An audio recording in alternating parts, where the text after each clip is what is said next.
ایک منٹ، آپ فرنٹیئر میں رہیں، میں نے 9 مہینے فرنٹیئر گورنمنٹ میں گزارے ہیں، آپ نے میری صلاحیتیں ادھر خود دیکھی ہوں گی. نہیں، آپ کی صلاحیت تو میں نے دیکھی، اللہ نے آپ کو بہت صلاحیت تو میں اپنی صلاحیتیں لے کر گیا تھا نواز شریف اس کے کے پاس. بعد تو آپ نے یہ صلاحیتیں بھرپور طریقے سے بے نظیر بھٹو کے خلاف استعمال کی. نہیں، میں نے میاں نواز شریف کے حق میں استعمال کی. بے نظیر بھٹو کے خلاف تھی نا؟ میں نے میاں نواز بے شریف نظیر بھٹو اور غلام اسحاق کو لڑوایا؟ نہیں. کیسے خدمت کی پھر آپ نے نواز شریف کی خدمت کیسے کی جو آپ کو یہ صلے دیتے رہے؟ میں آپ کو ایک واقعہ سناتا ہوں. ہم مسلم لیگ ہاؤس میں کھڑے تھے، مشاہد حسین صاحب سے آپ پوچھ سکتے ہیں. کوئی میں نے آئیڈیاز دیے تو انہوں نے سے میرے اوپر ہاتھ رکھا تو میاں صاحب کو کہا کہ میاں صاحب you know the highest paid man in Hollywood is the ideas man and major Aamir is the ideas main.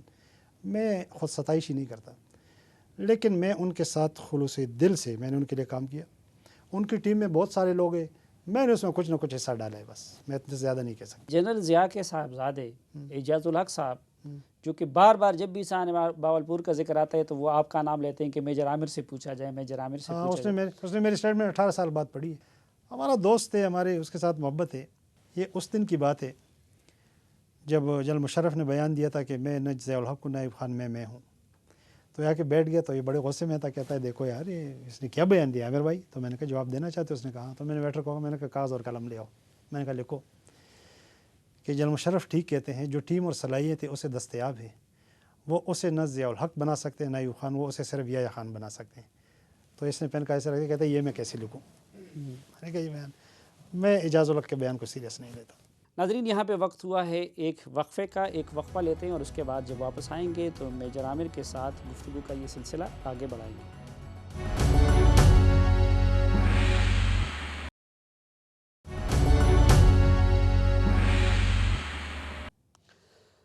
Welcome back. عامر صاحب، فوج کی حکومت آئی اور پورے فوج نے ملک کو ٹیک اوور کر لیا 12 اکتوبر 99 کو.